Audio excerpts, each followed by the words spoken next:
Long time no see, everyone. This is Christian from the Architect channel, and in this video I'm going to be showing you how to add paint into your walls inside of Revit.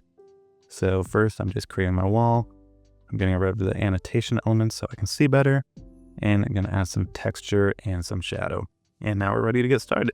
You can go to the Modify tab and click on this little button called the Paint tool right here. And as soon as you click that, it will open a material browser right here. And this material browser will show you everything that's already loaded into your model.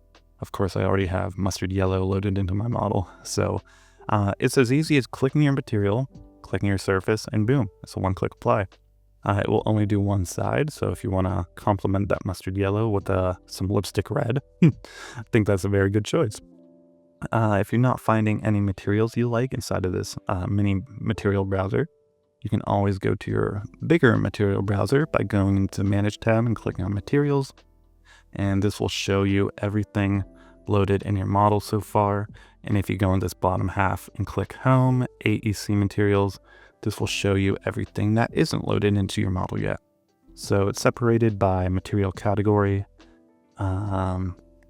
Yeah, there's a lot of options, that's kind of it, but I kind of like the stone one. You can hit the up arrow to add it into your library, click apply, click OK. And now if I hit PT on my keyboard, that's the shortcut for it, I can search that bad boy up. And once again, one click apply, as easy as that. And let's say you wanted to add some pattern or some other type of division inside of this wall. You can go to Modify, and right above that Paint tool is a Split Face tool. So you can click on that, click on the wall surface that you want to edit, and you'll see that this orange outline is now outside of it. So all you have to do, add some type of design. You can use these tools that are available to you. I'm just going to do a line right across the middle and hit that check mark. And as you can see, it's now divided into two. So now if I open that Paint tool one more time, I can now click on one of the sides and paint it individually. So bottom half steel, the top half this wood bamboo texture.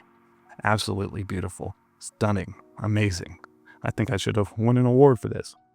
But the one thing I like about this division tool is that it's not set in stone either. Like, you can lower this, you can rotate this, you can create some funky designs, and you can also delete it and go back to the material you had to start with. And it doesn't even have to be divisions per se. If I use the split tool again, select that, I can add some shapes in there too. Kind of like the stars on the ceiling. Continue. Ooh, maybe just one star. Let's begin with one star. Nothing wrong with that. And it's not even a star, but don't worry. Besides the point. Beautiful hexagon right there on our wall. I think this will win some design awards for sure. But basically that's how you add materials to, or that's how you paint your walls inside of Revit.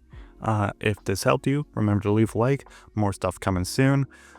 This video got interrupted by 3 phone calls, so this is like my 4th time recording it. Leave a like if you enjoyed, and see ya. Bye.